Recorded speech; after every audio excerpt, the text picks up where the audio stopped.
जय हिंद। आज से इस चैनल पे मैं आप सभी को जो भी नई नई भर्तियां आएंगी, वैकेंसी आएगी, वो सब आप सभी को बीच शेयर करते हुए जाऊंगा। इससे क्या होगा कि जो रेगुलर पढ़ते हुए चलेंगे उनको ये भी पता चलेगा कि कौन सी वैकेंसी किस टाइम पे आई है और कौन सी अभी वैकेंसी आई हुई है। ये सब क्लियर आपको होते हुए चलेगा। ओके, तो अभी हम एक नई वैकेंसी के ऊपर बात करेंगे जो है आपका Bihar police SI. Bihar police SI, okay.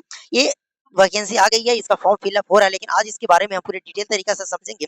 Okay, पूरे डिटेल तरीका से। अगर आप इसके बारे में कुछ भी नहीं जानते कि कौन लोग इस फॉर्म को फिलअप कर सकते हैं, कौन लोग फिलअप नहीं कर सकते हैं, सब क्या योग्यता पूछ रही है, क्या आयु सीमा है इसमें, क्या आवेदन करने की प्रक्रिया, क्या चयन प्रक्रिया, पूरी जानकारी हम लोग इस वैकेंसी के बारे में अभी हम समझेंगे तुरंत। ओके, तो आप नए तो चैनल को सब्सक्राइब कर लीजिएगा। अब आपको एग्जाम के रिलेटेड भी अपडेट्स यहाँ पे मिलेंगी। ओके, चलिए आइए आज के इस क्लास को शुरू करते हैं।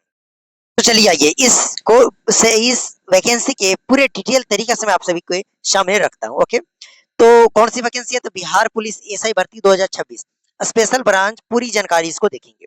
अच्छा, इसकी जो परीक्षा करवा रही है, भर्ती कराने वाली जो संस्था है वो आपकी बीपीएससी है। क्या? बीपीएससी, ये संस्था जो है ये आपकी बिहार पुलिस एसआई की भर्ती करवाएगी। ये क्लियर हो गया। चलिए, ये जो विभाग है वो किस विभाग के अंतर्गत ये आती है? बिहार पुलिस एसआई, तो ये गृह विभाग के अंतर्गत आती है। और अच्छी शाखा बिहार के अंतर्गत स्पेशल ब्रांच, विशेष शाखा, मतलब ये गृह विभाग के अंतर्गत आती है। ओके, पद का नाम जो है police sub inspector SI, general close grade special branch, ये इस पद का नाम है। एसआई क्या? Police sub inspector. ओके, सबसे महत्वपूर्ण ये होती है विज्ञापन संख्या, जो इसका है 09/2026। विज्ञापन संख्या क्या है? 09/2026। ओके, इससे यही पता चलता है कि आपकी वैकेंसी जो है वो फ्रॉड नहीं है। विज्ञापन संख्या आपको एडमिट कार्ड में भी मिलेगा देखने को। तो विज्ञापन संख्या जो इसका है वो 09/2026 है। ओके, अब समझते हैं कि इसमें जो नंबर्स ऑफ वैकेंसी है वो टोटल 150 पदों पे होने वाली है। कितना? कुल 150 लोगों की ये जॉब मिलने वाली है। ऐसा देखिए, इसका सैलरी इतनी है, आप देखकर चौंक जाइएगा। ओके, अगर आप अच्छे से मेहनत कर लेते हैं तो ये जॉब आपकी हो सकती है। ओके, अब आते हैं कि महत्वपूर्ण तिथियां पे, कि ऑनलाइन आवेदन जो है वो 9 जुलाई 2026 से होगा, यानी कि इसका आवेदन जो है गाइस वो शुरू हो चुका है। क्या हो गया? ये 9 तारीख से ही शुरू हो गया। आज हमारा है जो साथियों 18 जुलाई है। क्या है? 18 जुलाई, मतलब इसका जो वैकेंसी जो फॉर्म अप्लाई हो रहा है वो 9 दिन हो गया। मैं आप सभी से रिक्वेस्ट करूंगा, आज ना तो कल आप 25 के अंदर ये भर लीजिएगा, फिर सर्वर भी डाउन हो सकता है। ओके, आवेदन करने की जो अंतिम तिथि है मेरे साथ को 9 अगस्त 2026 है। यहाँ तक आप लास्ट आवेदन कर सकते हैं। शुल्क जमा करने की अंतिम तिथि भी 9 अगस्त 2026 ही रखी गई है। ओके, क्या इसका डेट बढ़ेगा ये कंफर्म नहीं मैं कह सकता हूँ। जो ऑफिशियल पे आया है उसके हिसाब से चलिए। आप लेट क्यों करना? जब दिया है कि 9 जुलाई से 9 अगस्त के तक ये फॉर्म भरी जाएगी, तो क्यों ना आप एक मंथ का टाइम दिया तो इसी के बीच में फॉर्म भर लीजिए। क्यों आगे जाना यार, क्यों डिले करना? अब बात रही इसका एग्जाम कब होगा, तो परीक्षा की जो तिथि है वो बाद में घोषित की जाएगी। बाद में घोषित होगी कब आपका एग्जाम होगा। ओके, आपका सेंटर बताया जाएगा कि कहाँ आपका एग्जाम होगा। अब आती है कि इस फॉर्म को कौन कौन से लोग हैं जो भर सकते हैं, क्या उनके पास क्वालिफिकेशन होना चाहिए? तो योग्यता जो होना चाहिए मेरे साथियों, वो उनके पास ग्रेजुएशन, यानी कोई सा भी स्ट्रीम हो, आर्ट्स हो, साइंस हो, कॉमर्स हो, कोई भी हो, डजंट मैटर करता है। अब बस ग्रेजुएशन फाइनल है, ग्रेजुएशन अगर आप पास हैं तो आप इस फॉर्म को Bihar police SI sub inspector के पोस्ट जो आया है, जो वैकेंसी आई है, इसमें आप फॉर्म फिलअप कर सकते हैं। ओके, अब आई कि जब फॉर्म फिलअप जिनका ग्रेजुएशन है वो करेंगे, तो आयु सीमा क्या है, इनके कितना आयु होना चाहिए? तो कम से कम 20 वर्ष होना चाहिए। और समान पुरुष के लिए जो एक्स्ट्रा है मेरे साथियों, कम से कम 20 वर्ष और ज्यादा से ज्यादा 37 वर्ष, ज्यादा से ज्यादा 37 वर्ष। लेकिन इसमें भी जैसे महिला है, बीसी और ईबीसी, इन्हें 40 वर्ष तक आप है तो आप इस फॉर्म को फिलअप कर सकते हैं। सामान्य महिला या फिर बीसी के अंदर आते हैं, ईबीसी के अंतर्गत आते हैं, तो आपको 40 वर्ष तक इस फॉर्म को फिलअप कर सकते हैं। लेकिन समान पुरुष जो वो 37 वर्ष एज है या इससे कम है, तभी इस फॉर्म को आप फिलअप कर सकते हैं। कम से कम 20 वर्ष चाहिए, ज्यादा से ज्यादा 37 वर्ष और 40 वर्ष चाहिए। इससे ज्यादा होगा तो आप इस फॉर्म को फिलअप नहीं कर सकते हैं। 20 साल से कम होगा तो भी आप फॉर्म को फिलअप नहीं कर सकते हैं। ओके, अब एक स्पेशल केस आता है कि एससी और एसटी, तो इन्हें 42 साल तक अनुमति है, जो 42 साल है वो भी भर सकते हैं। आरक्षण के अनुसार आयु में छूट लागू होगी। आरक्षण के अनुसार जो है आयु में वो छूट दी जाएगी, लागू होगी आरक्षण के अनुसार। ओके, अब समझते हैं कि आवेदन शुल्क है, यानी कि हमें इस फॉर्म को फिलअप करने में कितना पैसा लगेगा। तो जनरल से है, या फिर आप ओबीसी से है, या फिर ईडब्ल्यूएस है, तो या अन्य राज्य किसी अलग स्टेट से, जैसे आप बिहार में ना कर रह के उत्तर प्रदेश के है, झारखंड के है, तो आपको 700 रुपया इस फॉर्म को फिलअप करने में देना होगा।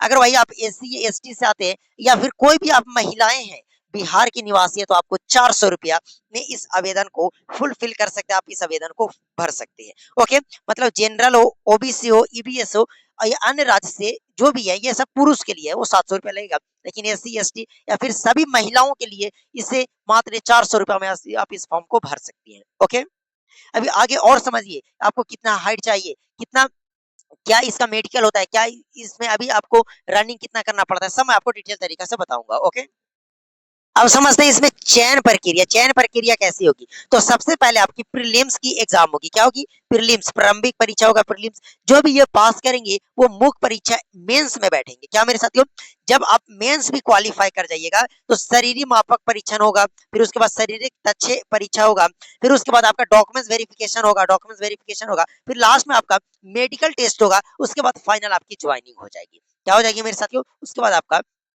ज्वाइनिंग हो जाएगी, याद रखिएगा। तो आपको कितने चरण से गुजरनी है, तो 1 2 3 4 5 6 7वां में आपका जो होगा वो ज्वाइनिंग होगा। पहला है कि आपको एक एग्जाम देना होगा जो प्रीलिम्स का होगा, फिर एक मेंस होगा, फिर उसके बाद शारीरिक मापन परीक्षण होगा, फिर शारीरिक दक्षता परीक्षा होगा, फिर डॉक्यूमेंट्स वेरिफिकेशन होगा, दस्तावेज सत्यापन होगा, फिर मेडिकल परीक्षण होगा। ओके, जब मेडिकल परीक्षण हो जाएगा तो अंतिम में क्या हो जाएगा, अंतिम मेरिट सूची आएगा, उसमें आपका नाम आ जाएगा, अगर आप सब में सही रहते हैं, सब आपका क्वालिफाई हो जाता है तब। ओके, परीक्षा पैटर्न क्या रहेगा, तो प्रीलिम्स में जो है वो कुल प्रश्न 100 प्रश्न रहेंगे, हर एक प्रश्न 2 अंक का रहेगा, 200 अंक आएंगे रहेगा टोटल प्रश्न का। 2 घंटा का आपको समय दिया जाएगा, 100 प्रश्न आपके पास रहेंगे।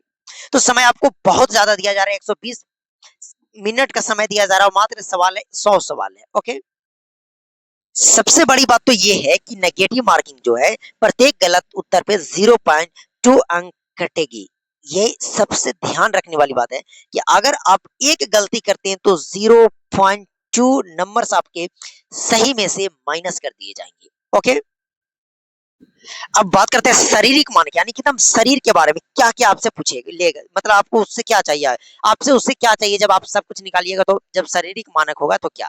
तो पुरुष के लिए लंबाई 165 सेंटीमीटर चाहिए, अगर कोई एसी और एसटी से बिलोंग करते हैं तो उसे 160 सेंटीमीटर चाहिए। छाती जो आपका होना चाहिए 81 से 86 सेंटीमीटर, कितना, 81 से 86। ओके, महिला के लिए क्या है वो भी हम देख लेते हैं, ये पुरुष के लिए था। महिला के लिए जो लंबाई है वो 155 सेंटीमीटर है, कितना, 155 सेंटीमीटर महिला की लंबाई होनी चाहिए। अब होती है पुरुष की बात की, उनसे जो और जो है क्या क्या करवाया जाएगा, कितना रनिंग होता है, आपको 1.6 किलोमीटर रनिंग करना है 6 मिनट 30 सेकंड के अंदर, कितना, 6 मिनट, 6.5 मिनट में आपको 1.6 किलोमीटर दौड़ना है। हाई जंप होगी, लॉन्ग जंप होगी और गोला फेंकाया जाएगा।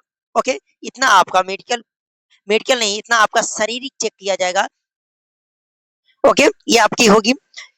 दौड़ना है आपको 1.6 kilometre 6 minute 6.5 minute 6 minute 30 second में।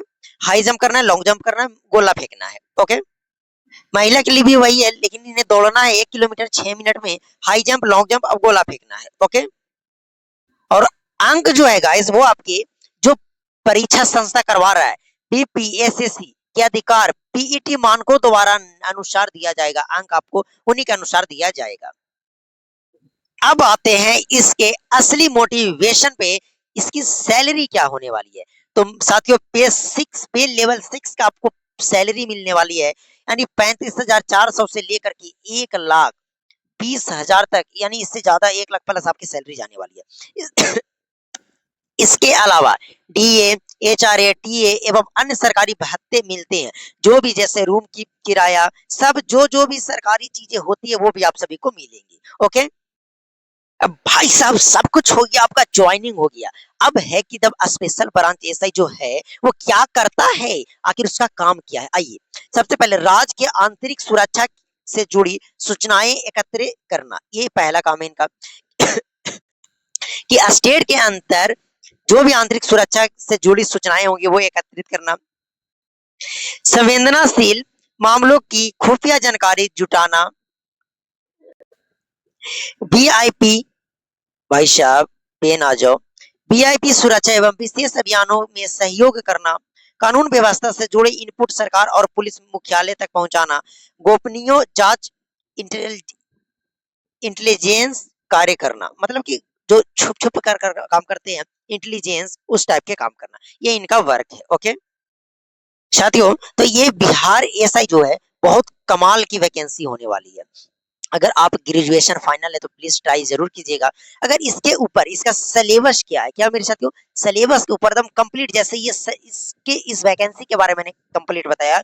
अगर इसका सिलेबस के बारे में आप कंप्लीट जानना चाहते हैं, जितना से जितना ज्यादा कमेंट कीजिएगा, मैं इसके सिलेबस के ऊपर कंप्लीट बताऊंगा कि आप कैसे तैयारी कर सकते हैं, किस चीज कौन से कहां से टॉपिक पूछे जाते हैं। चलिए मिलते हैं साथियों आप सभी से अगले वीडियो में।